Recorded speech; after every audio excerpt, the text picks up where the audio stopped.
దేవాది దేవుని నామమునకు స్తోత్రం కలుగును గాక. మీ అందరికీ నా హృదయపూర్వక వందనాలు తెలియజేస్తున్నాను. పరిశుద్ధ గ్రంథములో నుండి ఈ దినమున మరి యెషయా రాసిన గ్రంథము యెషయా గ్రంథము మరి 58వ అధ్యాయము 13, 14 వచనాలు మనం చదువుకున్నట్లయితే చదువుకొని చిన్న ధ్యానం చేసుకుందాం. మరి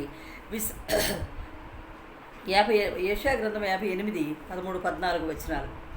మరి నా విశ్రాంతి దినమున వ్యాపారము చేయకుండా నాకు ప్రతిష్ఠితమైన దినమని నీవు ఊరకుండిన ఎడల విశ్రాంతి దినము మనోహరమైనదియు యెహోవాకు ప్రతిష్ఠిత దినమనియు ఘనమైనదనియు అనుకుని దాని ఘనముగా ఆచరించిన ఎడల నీకిష్టమైన పనులు చేయకయు వ్యాపారము చేయకయు లోకవార్తలు చెప్పుకొనకయు ఉండిన ఎడల నీవు యెహోవా యందు ఆనందించెదవు. ఏ విధంగా ఆనందిస్తామట? ఆదివార దినమున ప్రత్యేకించి మనము విశ్రాంతి దినము, మరి 6 దినాలు శ్రమ పడుతున్నావు, 7వ దినము విశ్రాంతి దినముగా నేను మీకు ఇచ్చున్నాను గనుక మరి ఆలయంలో చేరి మీరు నా సన్నిధిలో మీరు ఆనందించండి, నా వాక్యములో మీరు ఆనందించండి, నా పాటల ద్వారా మీరు ఆనందించండి అని చక్కగా చెబుతూ ఉన్నారు. ఏమంటున్నారంటే వ్యాపారం చేయొద్దంటాడు. ఏమంటున్నాడు? వ్యాపారం మీరు చేయకుండా ఉండాలి. ప్రతిష్ఠితమైన దినమని మీరు ఎంచాలి. అంటే ఇది ప్రత్యేకించి దేవుని దినమే అని మనం మనసులో నిశ్చయించుకొని దేవుణ్ణి ఆరాధించవలసిన దినముగా మనము పవిత్రముగా ఆచరించాలి. మనం దేవుని స్తోత్రం కలుగును గాక. మరి ప్రతిష్ఠితమైన దినమని నీవు ఊరకుండాలి. ఏ పని చేయొద్దు అంటాడు, ఏ వ్యాపారం చేయొద్దు అంటాడు. తర్వాత విశ్రాంతి దినము మనోహరమైనదని ఎంచాలి. దేవునికి స్తోత్రం. మనోహరం అంటే అతి సుందరమైనది, అతి ఆహ్లాదకరమైనది, మనస్సును ఆకట్టుకునేది, మనసును హరించేది మనోహరం అంటే. హల్లెలూయా. అలాగే యెహోవాకు ప్రతిష్ఠిత దినమనియు ఘనమైనదనియు అనుకుని దాని ఘనముగా అనుసరించిన ఎడల నీకిష్టమైన పనులు చేయకయు వ్యాపారము చేయకయు లోకవార్తలు చెప్పుకొనకయు. ఇక్కడ అవుదాం. చూసారా ఏమంటున్నాడు దేవుడు? మరి దాని ఘనమైన దినముగా మనం ఎంచాలి. కానీ మనం ఇష్టానుసారంగా మనం వాడుకుంటూ ఉన్నాము. ఆదివారం వచ్చిందంటే ఏదో ఒకటి వెళ్ళామా వచ్చామా అన్నట్టుగా ఆచరిస్తూ ఆచరణకరంగా చేస్తున్నామే కానీ మనస్ఫూర్తిగా మనము ఆ యొక్క విశ్రాంతి దినాన్ని మనము పాటించలేకపోతున్నాం. ఎందుకంటే లోకరీత్య పనులు వెళ్ళిపోవాలి, మంచి మంచి భోజనాలు వండుకోవాలి, మంచి మంచి తినాలి, ఎక్కడికో షికారులకు వెళ్ళాలి, ఉన్నదొక్క దినమే సరదాగా గడుపుకోవాలి అని ఎన్నిటికో ఆతృత పడుతూ ఉంటాము. కానీ అటువంటి ఆతృతను తీసివేసి విశ్రాంతి దినాన ఏ పని చేయొద్దు. మా చిన్నప్పుడైతే మరి అమ్మ నాన్న వాళ్ళు కూడా 6 రోజులు కష్టించి పనిచేసేవాళ్ళు, ఉద్యోగం అయిపోయేది 7వ దినాన మరి ఆరాధన నడిపించేవాళ్ళు, చక్కగా విశ్రాంతిగా ఉండేవాళ్ళు, ఎక్కడికి వెళ్ళేవారు కాదు, ఎక్కడికి ఏ పని చేసేవారు కాదు. ఇక మరి బట్టల తోటం కూడా పెట్టుకునేవారు కదా, అన్ని శనివారం కవర్ చేసేసేవాళ్ళు. హల్లెలూయా. మరి మాకు ఎగ్జామ్ ఉన్నా కూడా మమ్మల్ని ఆదివారం చదవమని ఎప్పుడు ఒత్తిడి పెట్టలేదు మా తల్లిదండ్రులు. దేవుని స్తోత్రం కలుగును గాక. ఎంత ఎగ్జామ్ అన్నా ఉండనియండి, అది శనివారానికే చదువుకునే వాళ్ళం కానీ ఆదివారం ఎట్టి పరిస్థితుల్లో మేము పుస్తకాన్ని పట్టుకునే వాళ్ళం కాదు. మరి దేవుడు గొప్ప కృప. చూడండి, విశ్రాంతి దినాన ఎందుకని నువ్వు 6 దినాలు చదువుతున్నావు, 6 రోజు చదివితేనే నీకు వస్తుందా? లేదు కదా. 6వ దినము 7వ దినం విశ్రాంతిగా ఉండు, 6 దినాలు చక్కగా నీ పనులన్నీ ముగించుకో అంటున్నాడు దేవుడు. ఇంకొక మాట, నీకు ఇష్టమైన పనులు చేయకయు మరి ఇష్టానుసారంగా నడవద్దు అంటాడు దేవుడు. వ్యాపారం చేయకుండా ఉండమంటాడు. మరి తర్వాత నీ పని వాళ్ళను కూడా నువ్వు కష్టపెట్టవద్దు అంటాడు. దేవుని స్తోత్రం. నీ యొక్క దాసురాంటను కూడా నీవు ఏ విధంగా కష్టపెట్టవద్దు అని అంటాడు. లోకవార్తలు చెప్పుకోవద్దు అంటాడు. అలాగే నువ్వు యెహోవా యందు ఆనందిస్తావు. ఇవన్నీ నువ్వు ఆచరించినట్లయితే నువ్వు యెహోవా యందు ఆనందిస్తావు. అప్పుడు దేవుడు అంటున్నాడు, మళ్ళీ ఒకసారి చెప్తున్నా, ఎట్లా యెహోవాకు ప్రతిష్ఠిత దినం అనుకోవాలి, ఘనమైనది అనుకోవాలి, వ్యాపారం చేయకూడదు. తర్వాత ఆయనకి మరి ఆ ఘనముగా ఆనందించాలి అంటే మనము ఇవన్నీ చేయకుండా ఉండాలన్నమాట. నీకు ఇష్టమైన పనులు చేయొద్దు, ఎక్కడ విస్తారమైన పనులు పెట్టుకోవద్దు, వ్యాపారం చేయొద్దు, లోకవార్తలు అసలు చెప్పుకోవద్దు. దేవుని స్తోత్రం కలుగును గాక. మనకు సమయం కలిగిందంటే ఒకటే లోకవార్తలు చెప్పుకుంటూ ఉంటాము. లోకవార్తలు మనము చెప్పుకోవద్దు అంటున్నాడు దేవుడు. తర్వాత నీవు యెహోవా యందు ఆనందించేదవు. ఎప్పుడు ఈ పనులు చేయకుండా ఉంటే నువ్వు యెహోవా యందు ఆనందిస్తావు. నీవు ఆదివారం విశ్రాంతి దినాన్ని నువ్వు ఆలయానికి వెళ్ళి ఆనందించటకు ఇంకా గొప్ప కృప దేవుడు నీకు చూపిస్తాడు.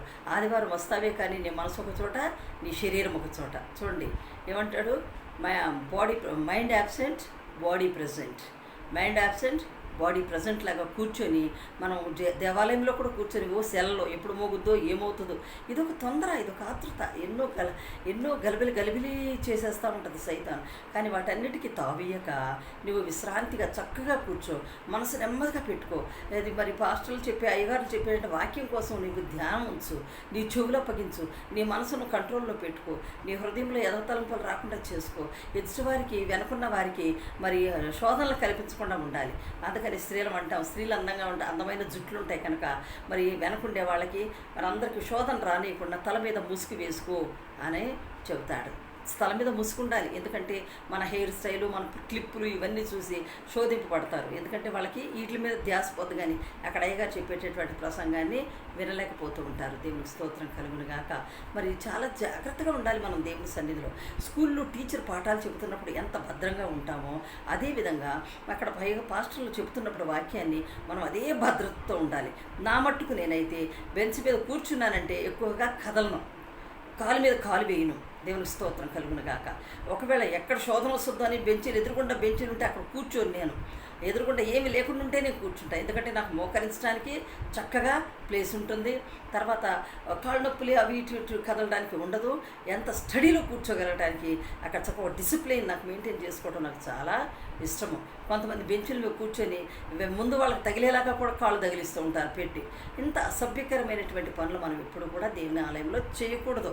మరి సెల్లులు కంట్రోల్లో పెట్టుకోవాలి.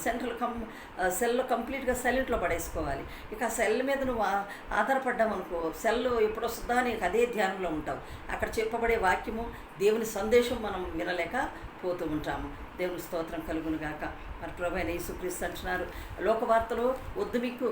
తర్వాత ఇంకోటి ఏంటి, వ్యాపారాలు చేయొద్దు, నీ దాసుడినైనను దాసినైనను కష్టపెట్టవద్దు, అందరూ కూడా విశ్రాంతిగా ఉండండి, చక్కగా దేవునిలో ఆనందించండి, ఆలయానికి వెళ్ళండి, నీకు కలిగిన వాటినన్నింటి చక్కగా ధరించుకో, నీకు ఇచ్చినటువంటి మంచి వస్త్రాలను ధరించుకో.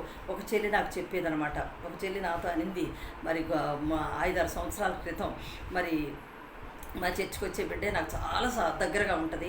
ఆ చెల్లి చెప్పింది, అక్క నువ్వు ఎందుకు ఇన్ని మంచి బట్టలు పెట్టుకొని కట్టుకోవు, ఆదివారం చక్కగా హుందాగా రావాలి నువ్వు అనేది. ఏంటో నా విరక్తత్వ జీవితంలో నాకున్న మంచి బట్టలు కట్టుకోవాలన్న ఆలోచన రాదమ్మా నాకు అన్న. లేదక్క నువ్వు చాలా చక్కగా చక్కని బట్టలు ఉంటాయి నీకు, నువ్వు కట్టుకొని రా అని నాకు ఆమె నేర్పింది.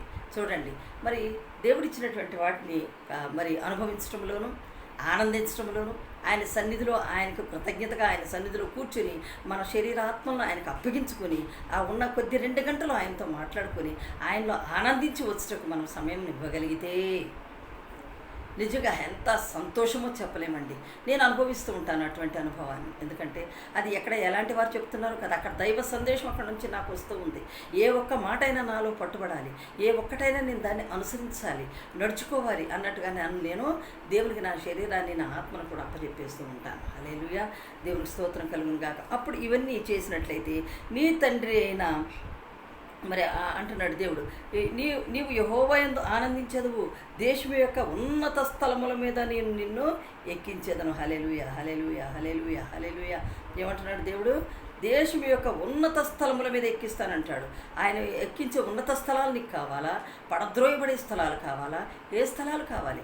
విశ్రాంతి దినముగానే ఆచరించాలి. నా ప్రియమైన సహోదరి సహోదరులారా, బిడ్డలను చదవమని కూడా అది నాన్న మీరు తొందర పెట్టవద్దు. ఎందుకంటే మేము నేర్చుకున్నాం అవన్నీ, మేము అనుభవించాము అవన్నీ. కాబట్టి దేవుని విశ్రాంతి దినాన్ని చాలా భక్తి శ్రద్ధలతో మనం గడపవలసిన వారమై ఉంచున్నాం.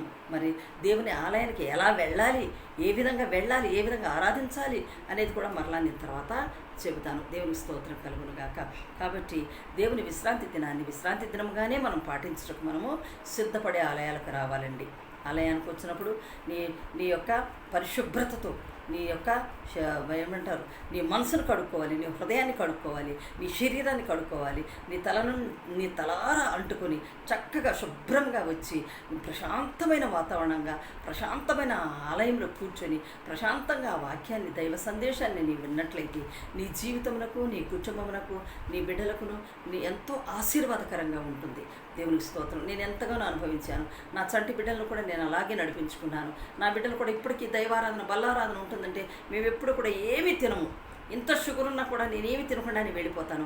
ఆరాధన అయిన తర్వాతే, బల్లారాధన అంతా అయిన తర్వాతే ఏదైనా ముట్టుకుంటే. అంత చిన్నప్పటి నుంచి మరి మమ్మల్ని అంత కఠినంగా పెంచారు మా తల్లిదండ్రులు, అంత శ్రద్ధతో పెంచారు, అంత భక్తితో పెంచారు. కాబట్టి మీరును కూడా అదేవిధంగా ఫాలో అవ్వడం, మనందరం కూడా అదేవిధంగా ఫాలో అవ్వడానికి సిద్ధపడవలసిన వారమై ఉంటున్నాం. దేవుని స్తోత్రం కలుగునుగాక. ఈ కొద్ది మాటలు దేవుడు దీవించి ఆశీర్వదించునుగాక. పరిశుద్ధుడా నా తండ్రి, ఆదివారం పరిశుద్ధ పునరుద్ధాన దినమును ఏ విధంగా ఆచరించవలనో మీరు మాకు నేర్పి ఉన్నారు ప్రభా. ఏమేమి చేయొద్దు, చేయకూడని పనులు ఏమిటో మాకు నేర్పిన విధానాన్ని బట్టి మీకు వందనాలు స్తోత్రాలు చేస్తున్నాం. ప్రశాంతముగా నీ ఆలయంలో కూర్చొని దైవ సందేశాన్ని వినుటకు మమ్మల్ని మేము సిద్ధపరచుకొని మా శరీరాత్మను నీకు అప్పగించుకొని కూర్చుండుటకును వినుటకును నాయన మరి ఆ విధంగా నడుచుకున్నటకును మీకు కృప దయచేయమని యేసయ్య నామములో ప్రార్థిస్తున్నాం తండ్రి. ఆమేన్, ఆమేన్, ఆమేన్. హల్లెలూయా. దేవుని స్తోత్రం కలుగునుగాక. మీ గాడ్ బ్లెస్ యు ఆల్.